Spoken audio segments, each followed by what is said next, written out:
오늘의 주요 뉴스 5분 요약 10월 26일 뉴스런치 시작합니다.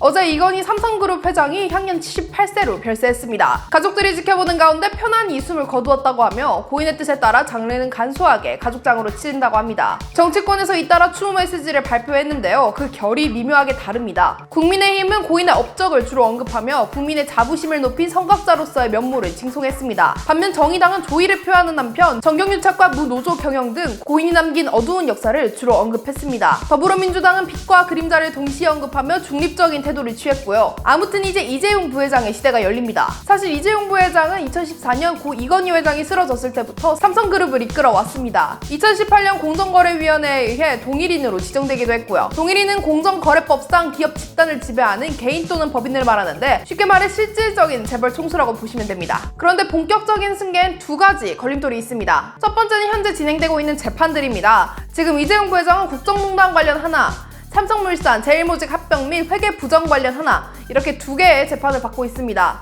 두 번째는 재산 상속 문제입니다. 고인이 보유하던 18조 원 상당의 지분을 어떻게 처리하느냐가 핵심인데 이걸 상속하려면 할증이부터 10조가 넘는 상속세를 내야 된답니다.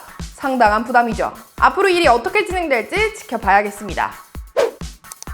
다음 달 7일 이전까지 세계무역기구 WTO의 새 사무총장이 정해집니다. 현재 최종적으로 2명의 후보가 남은 상태인데요. 한 명은 한국의 산업통상자원부 통상교섭본부장 유명희 후보입니다. 다른 한 명은 나이지리아의 옹고지 오콘조이웰라 후보입니다. 27일에 마감되는 선호도 투표로 최종 후보가 정해지고 그 후보에 대해서 전 회원국이 만장일치로 합의를 이루어야 새로운 사무총장이 선출됩니다. 관례상 미국, 중국, EU의 지지가 중요하다는데요. 이들이 대세를 정하면 나머지는 따라가는 경향이 있다고 합니다. 이 중 이유는 전체 회원국이 한 후보에게 표를 몰아주는 것이 국룰이랍니다. 과거 식민지배 때문에 아프리카 쪽에 마음을 쓰는 측면도 있으나 동구권을 중심으로는 우리 기업들의 투자가 많은 터라 지금 의견이 팽팽하게 갈리고 있답니다. 한편 미국은 유명희 후보, 중국은 오콘조이웰라 후보를 지지한다는 썰이 있으나 확실하게 결정을 내리진 않은 것으로 보입니다.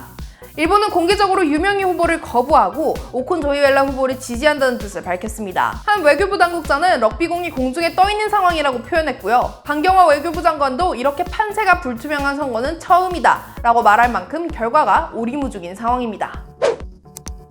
저번에 BTS 수상소감에 대한 중국 네티즌들의 반발을 전해드리면서 항미원조라는 개념을 말씀드렸죠. 6.25 전쟁은 중국이 북한을 도와 미국의 침략을 막아낸 전쟁이다. 요즘 중국이 밀고 있는 개념입니다. 얼마 전 시진핑 주석은 중공군의 6.25 참전 70주년 기념행사에서 6.25는 제국주의 침략이고 우리는 침략자 미국을 때려눕혀 신중국의 대국 지위를 세계에 보여줬다고 공개적으로 말하기도 했습니다. 이에 대해 우리 외교부는 지난 24일 이것은 역사적 사실과 배치된다고 분명하게 지적했습니다. 이미 국제적 논쟁이 끝난 문제로 분명한 역사적 사실이 바뀔 수 없다. 6.25 전쟁이 북한의 남침으로 시작됐다는 것은 부인할 수 없는 역사적 사실이다 라는 말이죠. 한편 한국에서 활동하는 몇몇 중국 출신 아이돌들이 항미원조 70주년 기념글을 SNS에 올려 논란이 일기도 했습니다. 영웅은 영원히 잊혀지지 않는다. 위대한 승리를 기억하자 등의 내용이었습니다. 이에 대한 비판이 쇄도했으며 이들의 국내 활동을 제재해달라는 국민 청원이 올라오기도 했습니다.